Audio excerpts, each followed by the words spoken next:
J. Renz Kilario aka Senyor Aguila, ganito pala noon. Viral at usap-usapan ngayon sa social media ang leader ng Socorro Bayanihan Services Incorporated o SDSI, na si J. Renz Kilario o alias Senyor Aguila, dahil sa mga samot-saring aligasyon laban sa kanya ng mga dating miyembro na nakatakas umano mula sa kanilang komunidad. Kasabay din ito ay ang pag-viral ng video ng pagsasayaw ni J. Renz Kilario noong kabataan niya, na kumakalat ngayon sa TikTok maging sa Facebook at mga social media platform. Dito ay makikita na sumasayaw si alias Senyor Aguila. Talagang meron pala siyang talent na nakahiligan mula nang siya ay bata pa. Makikita umano sa video ang galing niya sa pagsasayaw, at paglalaro-laro niya ng parte ng kanyang katawan para sa indayog ng musika na kanyang sinasayaw at sinasabayan. Marami ang humanga sa video ng pagsasayaw ni J. Renz o alias Senyor Aguila, kaya marami ang nagtataka kung bakit nagkaganito umano ang kanyang kapalaran. Ganung magaling naman umano ito sa pagpe-perform o pagsasayaw.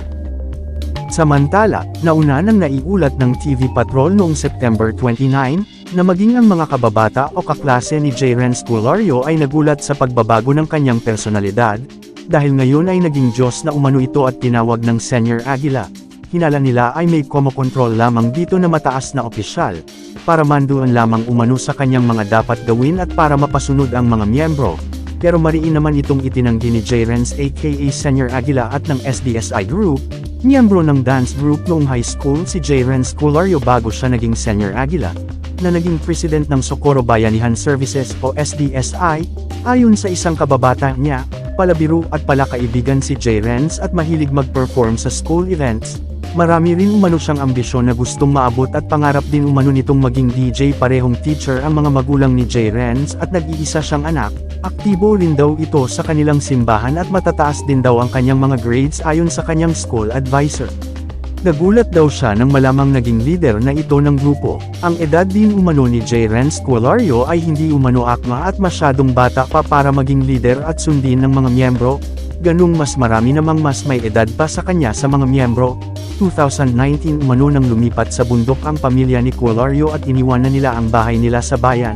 Humintong na rin sa pag-aaral si J. Renz at hindi na rin aktibo sa simbahan, kaya nagulat ang kanyang mga kababata na Senyor Aguila na ang kanyang pangalan at umano niyang magmilagro. Ayon sa kababata at keskwela niyang si Kenneth, paano umano siya magiging reincarnation ng Diyos kasakasama niya umano ito ng bata pa sila. Lagi daw sila pumupunta kahit saan, nangunguha ng bayabas, nangunguha ng kahit ano na pwede nilang kainin, at minsan nagfo-food trip din daw sila sa bahay nila J. Renz. 21 years old lang nang naging president sa SDSI si Senyor Aguila.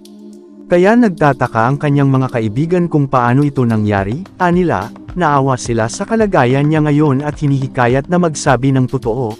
Ayon sa dating kaklase ni Kilario, kabatch niya lang umano ito noon at bigla na lang siya naging Diyos o hari sa bayanihan. At sunod sa oran, ang mga galawan umano ni Kilario o alias Senyor Aguila, ay parang kontrolado lang umano siya. Anya, parang sumusunod lang umano si J. Renz Kilario sa kung ano ang utos sa kanya ng komo-control dito. Samantala, mariin naman itong itinanggi ng miyembro ng SDSI na ginagamit lang ng ilang opisyal si Senyor Aguila. Ayon sa kanila mabubuti silang tao at hindi masasama. Samantala, umaasa naman ang SDSI na mariresolba sa investigasyon ng Senado ang kanilang mga aligasyon.